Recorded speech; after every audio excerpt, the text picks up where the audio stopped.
तो हम लोग सीखेंगे अब सेकेंड पार्ट एलसीएम का, लॉसो का, लघुत्तम समापवर्त का सेकेंड पार्ट है ये, जिसमें हम लोग सीखेंगे third method of this chapter, यानी एलसीएम के इस चैप्टर में डिवीजन मेथड का। डिवीजन मेथड इन हिंदी कहेंगे इसको भाग विधि।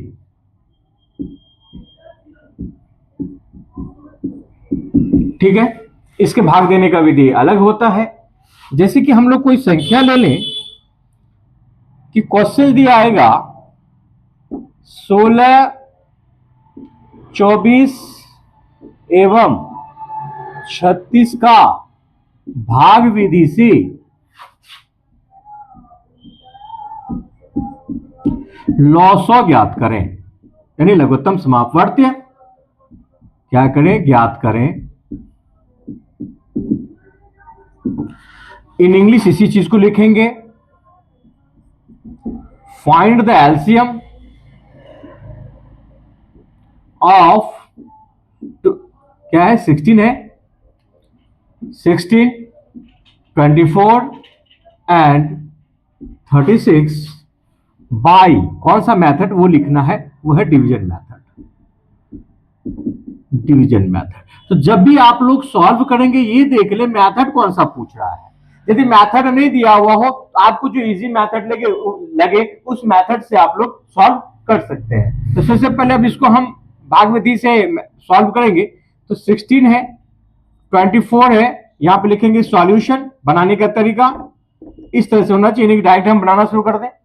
तो 16, 24 एंड 36 एक साथ लेंगे, एक बड़ा सा ब्रैकेट लेंगे, इसके अंदर रखेंगे, और जो सबसे छोटी प्राइम नंबर है, सबसे छोटी प्राइम नंबर कौन सा है, वो है 2, और जिसे कि हम डिवाइड करेंगे। तो 2 से हम इसको डिवाइड करेंगे, और ये तब तक प्रक्रिया, ये प्रोसेस जारी रहेगी जब तक कि कम से कम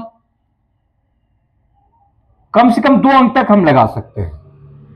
2 अंक के बाद यदि एक अंक बचेगा या वैसा अंक जिसमें कि लगे ही नहीं, तो फिर उसको छोड़ देंगे ना, आफ्टर दैट सबको मल्टीप्लाई करेंगे। तो देखते हैं क्या होता है। 2 8 2 8 जा 16, 12 2 जा 24 एंड 18 2 जा, अभी लगी रहा है, जब तक लगेगा 2 से लगाते रहेंगे। 2 4 जा, 2 6 जा, 2 9 जा, 2 दूना 4, 2 तिया 6, कम से कम 2 में लग रहा है तो लगाते रहेंगे। अब नहीं लगेगा 2 से, क्योंकि यहां पे 2 है। इस चीज को देखेंगे, इस पोर्शन को देखना, इस पार्ट को देखना है। 2 है, 3 है, 9 है, 9 है, तो इसमें 2 से अब नहीं लगेगा। तो मैक्सिमम अब किससे लगेगा, किसके हिस्से में चला गया, ये 3 के टेबल में आ रहा है। अब हम लगाएंगे 3 से, 2 का 2 उतर जाएगा, कोई बात नहीं है। 3 3 जा 9, अब 3 से भी नहीं कटेगा, ये अभी अकेला बच गया या 2 अकेला बच गया। फाइनली इसको हम लिखेंगे तो 16, 24 एवं 36 का अभाज्य गुणनखंडों का गुना, नहीं बराबर कैसा हो जाएगा, 2 गुना 2 गुना 2, 3 बार 2 है, फिर आफ्टर देन जैसे जैसे ऐसे भी ले सकते हैं, एक बार में 4 लिखते कंटिन्यू लेंगे। 2 मल्टीप्लाई 2 मल्टीप्लाई 2 मल्टीप्लाई, फिर आ गया 3, फिर आ गया 2, और 1 मल्टीप्लाई करने की जरूरत नहीं है, फिर 3 आ गया, और आफ्टर देन फाइनल इसको करेंगे 2 दूना 4, 4 दूना 8, 24, 24 दूना 48, और 48 तिया 144। ये हो गया आपका आंसर। ठीक, या डायरेक्ट ऐसे भी लिखेंगे, therefore required LCM equal to 144। तो पहले इसको तोड़ लेंगे, आफ्टर देन लिखेंगे रिक्वायर्ड एलसीएम इक्वल टू 144। यही हो गया आंसर। तो आप लोगों को एक और एग्जांपल के थ्रू यहां हम बताएंगे। जैसे कि कोई एक एग्जांपल लेते हैं, question number 2, find the LCM of 16 and 36 by division method।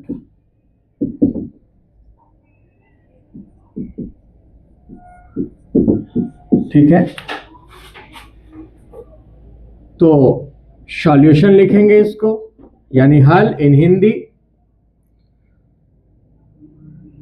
तो सबसे पहले करना क्या है,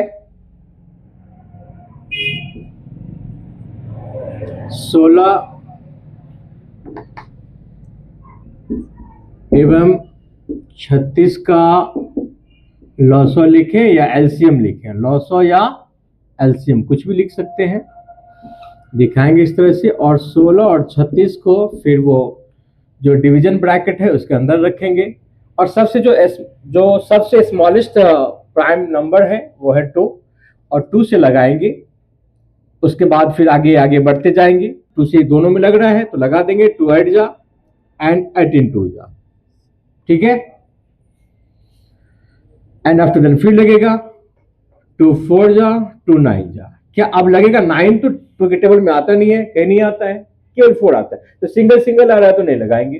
तो एक संख्या में यदि लगे तो नहीं लगाना है फाइनली, ना तो 2 से ना 3 से। तो करना क्या है, आगे तो बढ़ नहीं पाएंगे, आगे बढ़ने से कोई फायदा है नहीं, कोई ऐसा संख्या नहीं जिसमें 4 और 9 किसी टेबल में आए। तो फाइनली इसको हम लिखेंगे, अब 16 एवं 36 की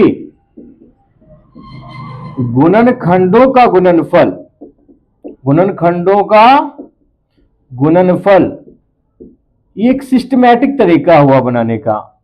तो इक्वल टू क्या होगा, यदि लंबा जा रहा तो यहां से ले सकते हैं, दोनों का जो गुणनखंड है क्या क्या आया, 2 × 2 × 4 × 9, तो 2 दूना 4, 4 चौका 16, 16 नमा 144।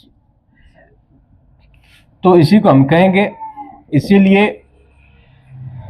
अभिष्ट लॉसो इक्वल टू 144, या इसी को इंग्लिश में कहते हैं required, REQUIRED, required LCM equal to 144। चाहे आप हिंदी में लिखें या फिर इंग्लिश में, कोई एक ही लिखना है, दैट इज आंसर। तो एक चीज आप लोग समझ जाएंगे कि 16 एवं 36 के इसी पिछले वाले जो एग्जाम्पल में, जो क्वेश्चन में मैंने बताया कि 16, जैसे कि यहाँ पे अभाज्य गुणनखंडों का जिक्र किया गया, लेकिन यहाँ पे अभाज्य नहीं लिखे, क्योंकि यहाँ 2 2 4 और 9 है। 4 तो क्या है, ये अभाज्य नहीं है, लेकिन हाँ गुणनखंड में तो आता है, कटेगा भी नहीं, आगे ये विभाजित भी नहीं होगा, इसी कारण से यहाँ अभाज्य नहीं लिखा गया। 16 एवं 36 के केवल गुणनखंडों का गुणनफल लिख करके आप आगे बढ़ सकते हैं। यदि टोटली अभाज्य रहता तो अभाज्य गुणनखंड का, वैसे तो है तो अभाज्य गुणनखंड ही, सबका अभाज्य गुणनखंड निकालते हैं, लेकिन यहाँ पे ये दोनों भाज्य है, बट ये आगे विभाजित नहीं होगा, इसलिए यहीं तक रह गया। ड्यू टू दिस यहाँ पे हमने गुणनखंडों का यूज किया। ऐसे आप लोग भी करें, जहां अभाज्य होगा अभाज्य गुणनखंड होगा, और जहां केवल गुणनखंड लिख के भी आप लोग निकल सकते हैं, वैसे उसमें गुणनखंड लेके निकल सकते हैं। फाइनली आपको आंसर चाहिए, आंसर तो बस आंसर मैच करेगा। तो यदि आपको अच्छा लगा हो, इसको ज्यादा से सब्सक्राइब करें, जितना हो सके आप लोग मेहनत करें, लाइक करें, सब्सक्राइब करें, तो हम भी आप लोगों के लिए उतना ही मेहनत करेंगे, और मैथ्स के एक से एक चैप्टर आप लोगों के सामने रिप्रेजेंट करेंगे, प्रस्तुत करेंगे। और इसके बाद हम फिर आ रहे हैं, वो होगा एलसीएम का तीसरा part, third part of LCM, उसमें और भी कुछ नई नई बातें बताएंगे। तब तक के लिए आप लोग पढ़ते रहें। Thank you, best of luck.